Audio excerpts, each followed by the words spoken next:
we are not your grandmothers and grandfathers in ACP. And I know some chapters that's what I think of. We wanted to make this organization that already existed, that had a name, to see if we could make it work more effectively for justice in our community. We're going to keep doing what we're doing.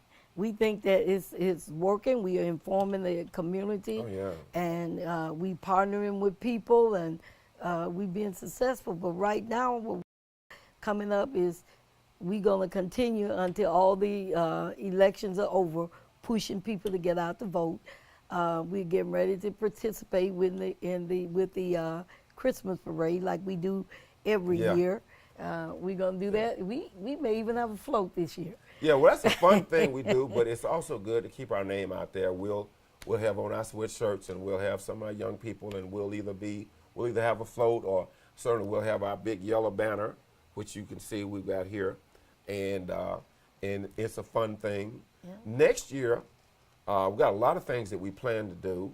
Some we won't talk about until we do them, because, as I said, there's always efforts to try to undermine what we do. But one of the things that is very important to us is that we have a lot of people complain about being mistreated and used and abused by attorneys that they paid money to. Mm-hmm. And we are particularly sensitive to that because we've been treated the same way.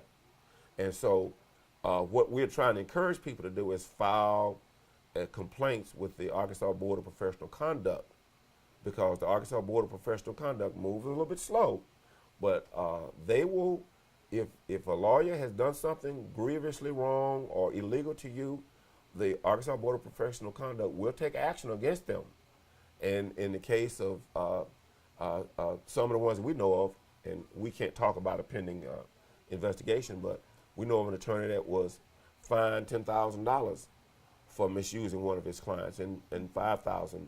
And so that's one of the things that we want to do. Again, next year we're going to be still on top of voter registration.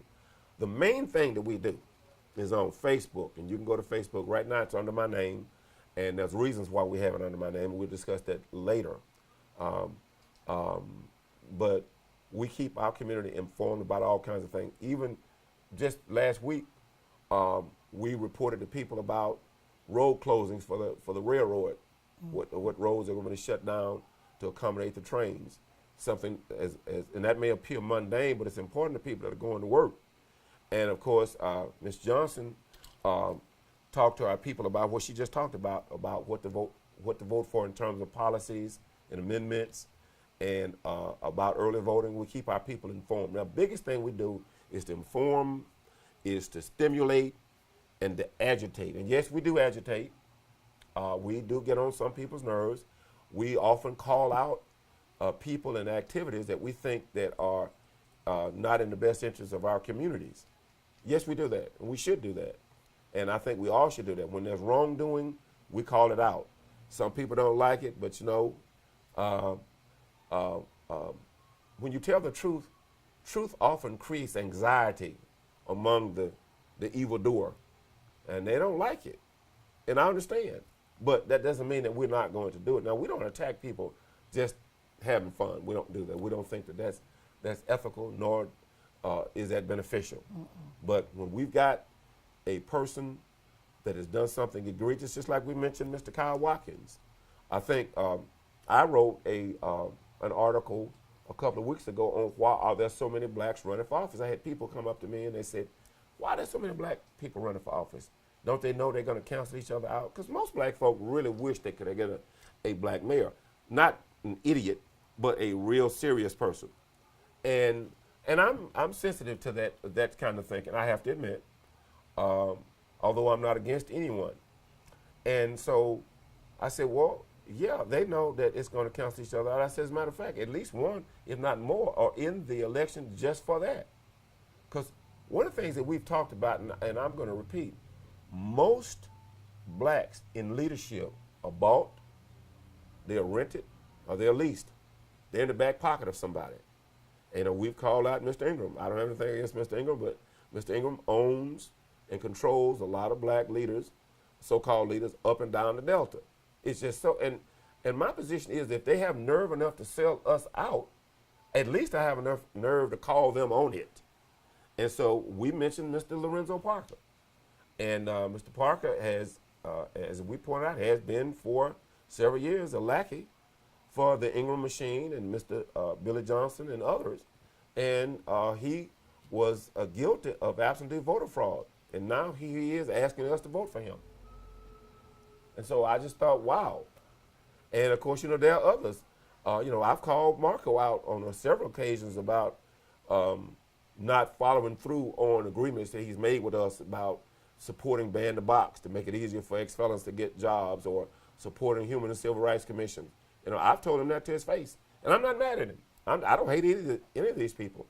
And I'm not particularly happy with the group of candidates that are running, but again, everybody has a right to run. And, if you're not a convicted felon, and people ask about Mr. Parker, in his defense, Mr. Parker's felony was reduced to a misdemeanor, and he was put on years probation. He's off probation. As I said, most black leaders, many of our ministers, are bought, they are leased, and they're rented. And they don't operate in the best interests of our community. And this is just where the black community is today. At this junction in our history, this is where we are. I call it cultural cannibalism. And so those of us that teach and tell the truth, we're often reviled. And it's okay. That's how, for those who say they love the Lord and believe in Jesus, it's the same story. He called out the people that were selling out his people in Judea in the first century, and they crucified him for it. But oh well. All you have to do is fill out an application. It's only $30 a year, and turn it in. You can also do it online, but we would like for you to join not only the national but our local, because this is where everything starts and began. You can see the most benefit from your own community by being a part of it. So we invite everyone to come and join. $30 a year. Well, you think nationally, but you need to act locally. Yes. And it's $30 a year, Yeah. and you can call our office Tuesday through Friday from 11 to 4, and we can get you an application. We can either mail you one, you can come by. Our P.O. Box is P.O. Box 1101, West Memphis, Arkansas 72303. That's the Crittenden County NAACP. You can come by our office here. We are at 812 East Broadway. You can see either one of us or any officer. I usually keep application in my pocket or in my car, and I'll write it on a piece of paper. All we ask is your name, address, phone number. Hopefully you'll give us our email. It's optional. You can tell us how old you are or not. And usually we mail those applications in probably within a week of receiving them, sometimes the next day, depending upon what cycle we're in. And normally from about a month, 4 weeks or so, we have them back, we mail them back out to you. But you remember the day that you join. And we hope that you don't want to just join. We like for people to join and bring their $30, but we like for you to join and bring your talents and your skills and your ability and your time to help us do the things that we're trying to do. And perhaps you can bring with you some suggestions about certain things that we want to do, like if you know how to put on job fairs, medical stuff, do you know how to start a bank? Do you know how to start a African-centered school or write a school curriculum? All those things. We want to have a better relationship with law enforcement, with corporations, and just a whole gamut of things. We don't have enough people. We never have enough as many people as I'd love to have. If we had 1,000 people, I'd want to have 2,000.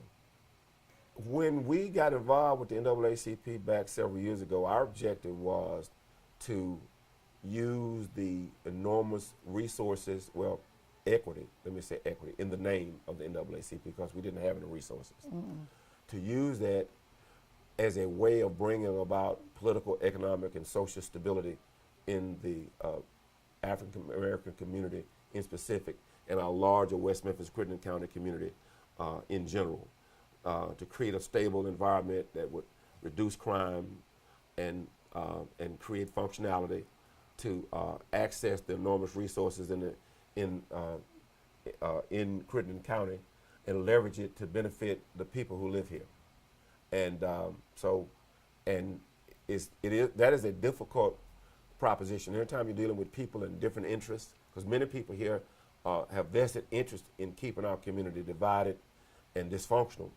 And so we are trying to communicate and to partner with folk who think differently. That's one of the reasons why we have a good partnership with Delta Sigma Theta and some of the other sororities, and a few churches and a few ministers. Some people from the Caucasian community have joined in with us.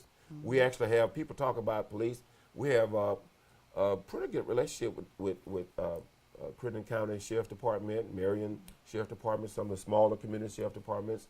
We actually have a few members that are police officers from West Memphis and others. Matter of fact, I wanted to present one. We actually have the Assistant Chief of Police, Mr. Eddie West, is a member of the Crittenden County NAACP, so go figure.